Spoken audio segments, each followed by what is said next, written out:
You might be experiencing this trend that I'm seeing in the industry right now, and this is something that is very curious and very interesting and really exciting for us coaches out there. As you must have seen right now, an interesting trend has started to happen as the society evolves.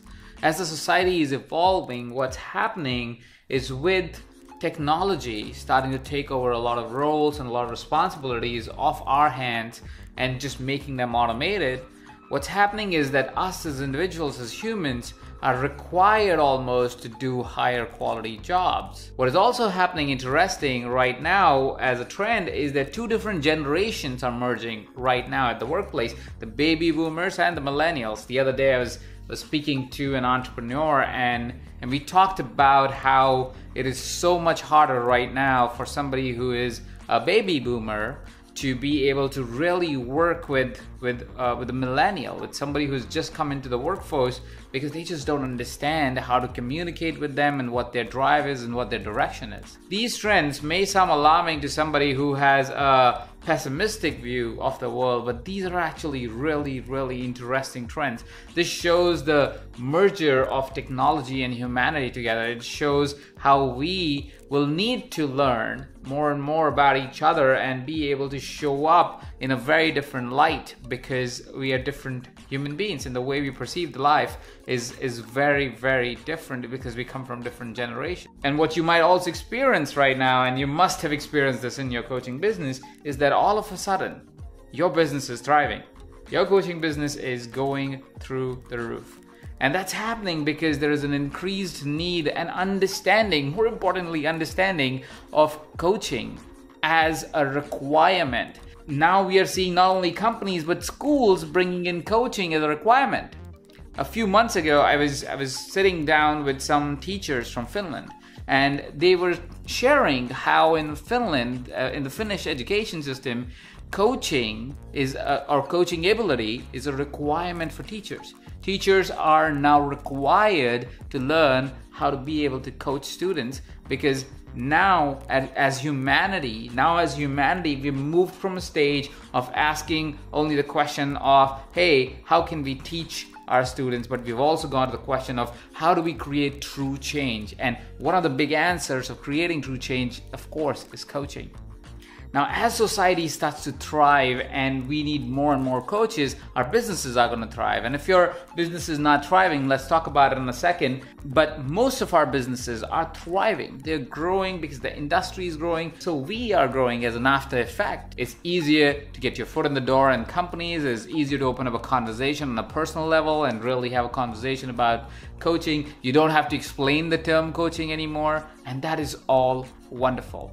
But there is one thing that, as this trend continues, will become extremely critical. And I wanted to talk to you about that trend. As coaching becomes more acceptable, as coaching becomes more required by our clients, as coaching becomes something that our clients seek out and say, hey, are you a coach?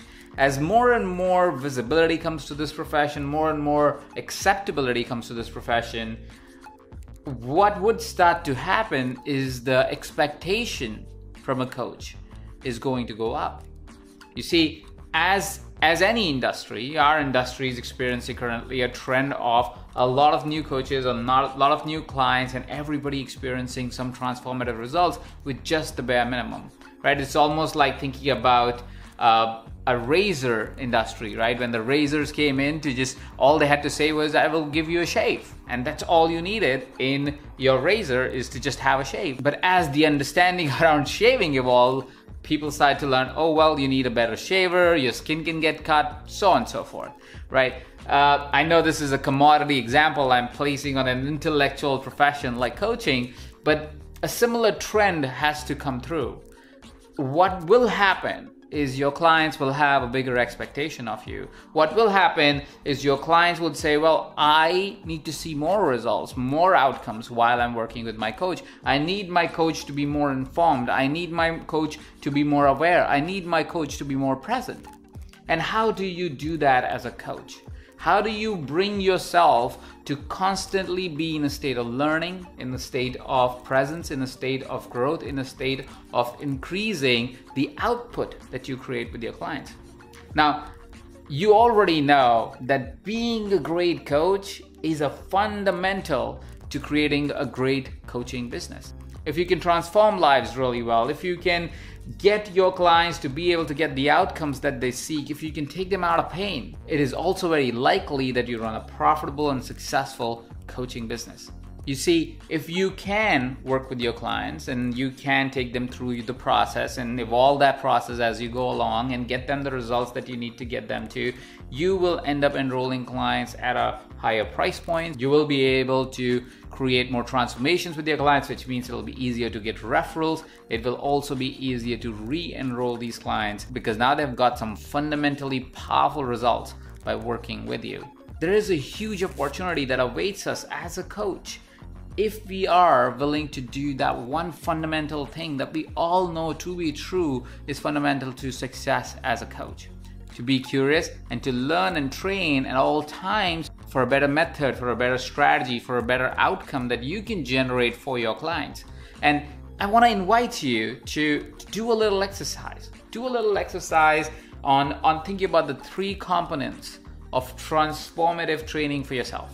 Right? It's a simple exercise. There's a worksheet below that you can use to do this exercise, okay? The first fundamental of creating a transformative learning experience for yourself and a training experience for yourself is to be able to find consistency in learning new ideas from various qualified sources, right? So what I want you to do is print out that worksheet and write down what are those different areas that you actually find your information. Where do you go at different places to find qualified education, to be able to see other coaches coaching, to be able to enhance your methodology, to get new ideas on how to give more distinctions, how to ask better questions, what are some other modalities that you can use? Go ahead and write that down. That's the first thing that I want you to write down, is to bring it to your awareness as to what is it that you do on a consistent basis for you to be able to enhance your coaching practice, right? Secondly, I want you to write down as to who is it that you hang out with?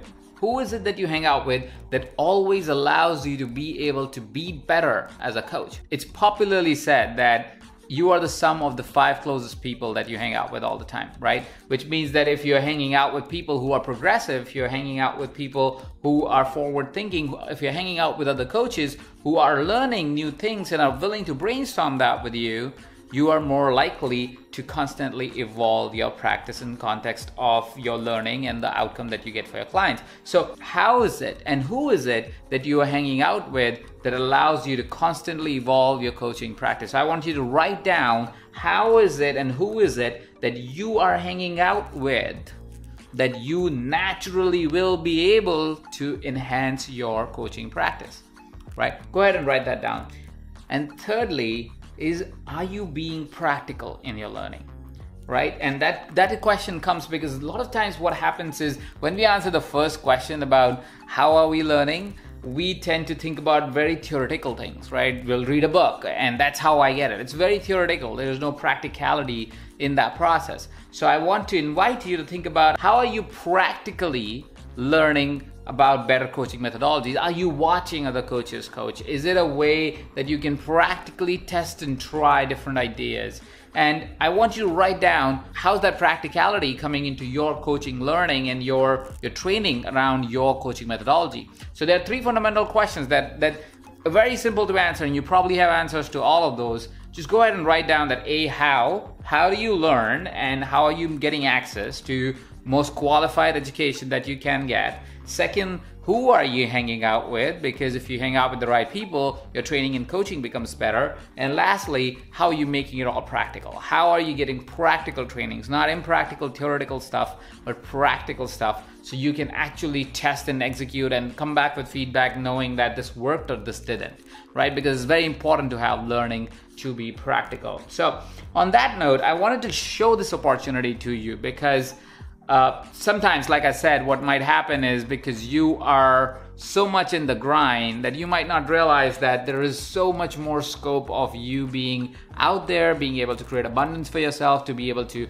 create more impact in the world, to be able to have a lot more people that are working with you or working a lot more deeply with people because the growing opportunity that is there out there in the world. So I wanted to bring that awareness to this opportunity to you, and I wanted to show this opportunity to you because I wanted to share with you how if you played your cards right, you have the opportunity of a lifetime. You have the opportunity of being able to not only impact thousands and thousands of people or deeply impact individuals that you really, really want to work with, but you also have the possibility of creating tremendous amount of freedom and abundance for yourself.